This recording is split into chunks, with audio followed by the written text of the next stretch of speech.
विभिन्न समस्याओं के लिए फोन करते हैं, हमेशा आप लोगों की सेवा करने का काम करते हैं। मैं पूरे विश्व परिवार का अभिनंदन करना चाहता हूँ, बधाइयां देना चाहता हूँ ऐसे बेटे को जन्म देकर के जिसने पूरे देश की सेवा करने का काम आपकी वजह से किया। मंच पर आसीन तमाम सारे सम्मानित अतिथिगण, आज के इस विराट कार्यक्रम में उपस्थित हमारे क्षेत्र के प्यारे भाइयों बहनों एवं बच्चों,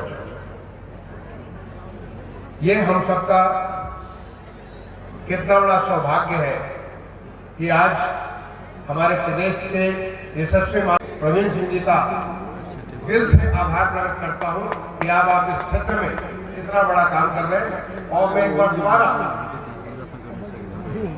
माननीय श्री ब्रजेश पाठक जी, जो हमारे प्रदेश के माननीय उप मुख्यमंत्री हैं, उनका धन्यवाद देना चाहूंगा। जब हमारी पिछली बार यहाँ पे बात हुई कि हम लोग किसको बुलाए, तो मैंने कहा कि ऐसा व्यक्तित्व जो कि लॉ मिनिस्टर भी रहा हो, स्वास्थ्य मिनिस्टर भी रहा हो, हेल्थ मिनिस्टर भी और न्याय मंत्री भी रहा हो, वैसे हमारे माननीय ब्रजेश पाठक ने यही बैठे बैठे हम लोगों ने तय किया कि हम सर से निवेदन करेंगे। और सर को मैं धन्यवाद देना चाहूंगा। एक बार मैंने फोन किया और उन्होंने तुरंत सहमति दी। कल कुछ व्यवधान दिखा, लेकिन फिर भी उन्होंने सहमति दी कि लखनऊ से वो बाई रोड आए और आकर के आप सबको वो आशीर्वाद देंगे, आप सबको संबोधित करेंगे, इस क्षेत्र में जो विकास हो रहा उसके साथ अपने आप को जोड़ेंगे। मैं उनको अपने तहे दिल, अपने तरफ से और अपने तमाम सारे साथियों को, हमारे तमाम सारी माताओं बहनों की तरफ से सर को आज हमसे पीछे है।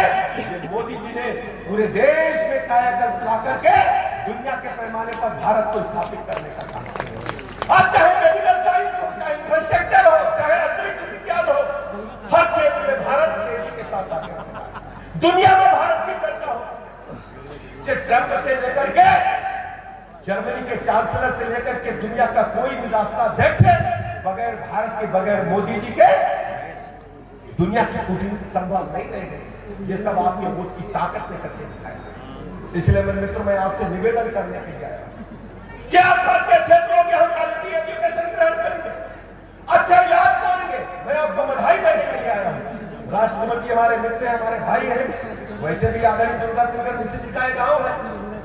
भाई साहब, महाविद्यालय के विधिवत के अवसर पर मैं आसपास के क्षेत्रवासियों को, युवाओं को बहुत बहुत बधाइयाँ, शुभकामनाएं देता हूं।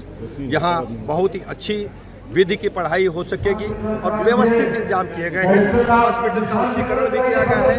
मैं उच्चीकरण के अवसर पर बहुत बहुत बधाइयाँ, शुभकामनाएं देता हूँ। जहाँ तक राहुल गांधी जी का सवाल आपने पूछा है, वो पूरी तरह से दिग्भ्रमित है। कब क्या करना उनको कोई आइडिया नहीं है। डिरेल्ड हो चुके हैं, कभी हाथरस जाने की सोचते हैं, कभी संभल की, कभी अलीगढ़, पूरी तरह से वो डिरेल्ड है, दिग्भ्रमित है।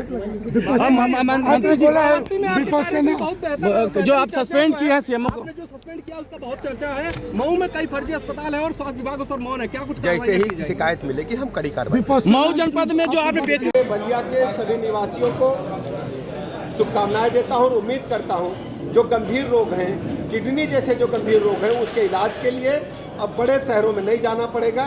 पूरे इलाज की मुकम्मल व्यवस्था इब्राहिमपट्टी में हो पाएगी। वैसे भी जननायक स्वर्गीय चंद्रशेखर जी ने की जो इच्छा थी उसको पूरा करने का काम डॉक्टर संजय सिंह कर रहे हैं और इसकी पूरी व्यवस्था का संचालन पूर्व मुख्य सचिव आदरणीय दुर्गा शंकर मिश्र जी ने किया है। आदरणीय चंद्रशेखर जी के परिवार ने इस हॉस्पिटल की बिल्डिंग को संजय जी को चलाने के लिए दी जाए। मुझे पूरी उम्मीद है कि हॉस्पिटल आसपास के क्षेत्र के लोगों की आकांक्षा के अनुरूप व्यवस्थित ढंग से काम करेगा। बहुत बहुत धन्यवाद।